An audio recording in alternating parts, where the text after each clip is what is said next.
దుర్గా స్తోత్రం ఇప్పుడు 10 నుంచి చెప్పుకొస్తానండి. నిన్నటి రోజు 1 నుంచి 9 దాకా చెప్పాను. రౌద్రాయై నమో నిత్యాయై గౌర్యై ధాత్రై నమో నమః. జ్యోత్స్నాయై చేందురూపిణ్యై సుఖాయై సతతం నమః. కళ్యాణ్యై ప్రణతాం వృద్ధ్యై సిద్ధ్యై కూర్మై నమో నమః. నైరుత్యై భూభృతాం లక్ష్మై సర్వాణ్యై తే నమో నమః. దుర్గాయై దుర్గపారాయై సారాయై సర్వకారిణ్యై ఖ్యాత్యై తథైవ కృష్ణాయై ధూమ్రాయై సతతం నమః. అతిసౌమ్యాతిరౌద్రాయై నతాస్తస్యై నమో నమః. నమో జగత్ప్రతిష్ఠాయై దేవ్యై కృత్యై నమో నమః.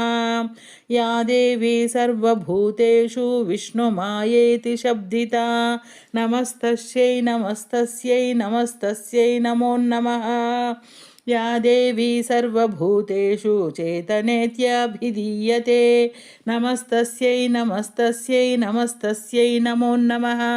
या देवी सर्वभूतेषु बुद्धिरूपेण संस्थिता नमस्तस्यै नमस्तस्यै नमस्तस्यै नमो नमः. या देवी सर्वभूतेषु निद्रारूपेण संस्थिता नमस्तस्यै नमस्तस्यै नमस्तस्यै नमो नमः. या देवी सर्वभूतेषु क्षुधारूपेण संस्थिता नमस्तस्यै नमस्तस्यै नमस्तस्यै नमो नमः. या देवी सर्वभूतेषु छायारूपेण संस्थिता नमस्तस्यै नमस्तस्यै नमस्तस्यै नमो नमः. या देवी सर्वभूतेषु शक्तिरूपेण संस्थिता नमस्तस्यै नमस्तस्यै नमस्तस्यै नमो नमः.